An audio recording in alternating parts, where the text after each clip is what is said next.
Hello વિદ્યાર્થી મિત્રો, આજે આપણે પ્રયોગ 12 એમાં હેતુ આપેલ લોખંડની ખીલીનું વિદ્યુત ચુંબક બનાવવું લઈશું. તો સાધનોમાં આવશે ખીલી, ઇન્સ્યુલેટેડ, તાર, વિદ્યુત કોષ, સ્ક્રૂ, વિદ્યુત સ્વિચ આવશે.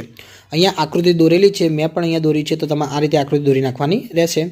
એમાં પદ્ધતિમાં પહેલું શું કહે છે, આશરે 75 સેમી લાંબો ઇન્સ્યુલેટેડ તાર અને 6 સેમી લાંબો લોખંડની કીડી, આ લોખંડની કાટ વગરની ખીલી લો. બીજો, તારને ખીલીની ફરતે ચુસ્ત રીતે ગૂંચળાની જેમ વીંટાળી દો. ત્રીજો, આકૃતિમાં દર્શાવ્યા મુજબ તારના બંને મુક્ત છેડાઓ પરથી ઇન્સ્યુલેટર પડ દૂર કરી વિદ્યુત કળ અને વિદ્યુત કોષ સાથે જોડો. ચોથો, ખીલીની નજીક કે તેના પર થોડીક ટાંકડીઓ મૂકો. પાંચમો, હવે વિદ્યુત કળ ઓન કરી વિદ્યુત પ્રવાહ ચાલુ કરો. શું થાય છે? શું ટાંકડીઓ ખીલીની અણી પર વળગી જાય છે?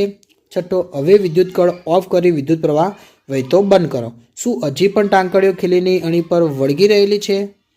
તો અવલોકનમાં લખીશું. તો અવલોકનમાં આવશે, અવલોકન કરતાં જણાય છે કે પરિપથમાં વિદ્યુત પ્રવાહ શરૂ કરતાં સ્ક્રૂ ખીલીને પોતાની તરફ આકર્ષે છે અને બંધ કરતાં થોડો સમય પછી ખીલી નીચે પડી જાય છે.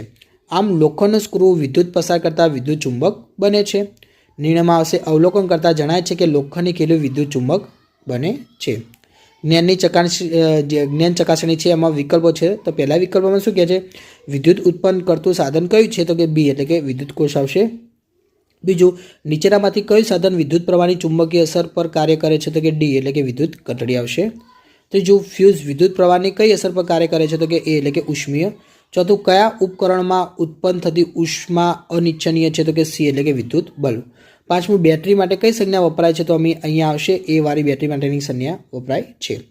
ખાલી જગ્યા લઈશું કે પહેલી છે, બે કે બેથી વધુ વિદ્યુત કોષના જોડાણને ખાલી જગ્યા કહે છે. તો શું કહેવાય? બેટરી. બીજો, વિદ્યુત પ્રવાહની ઉષ્મીય અસરને આધારે વપરાતા સુરક્ષા ઉપકરણને ખાલી જગ્યા કહે છે. તો કે ફ્યુઝ કહેવાય છે.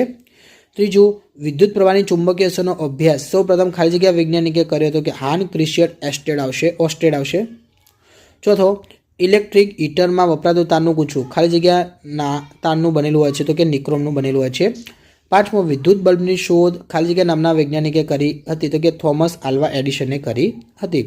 વિદ્યાર્થી મિત્રો, તમને મારા વિડીયો ગમ્યા હોય તો તમે ચેનલને લાઇક, શેર અને સબસ્ક્રાઈબ કરવાનું ભૂલતા નહીં.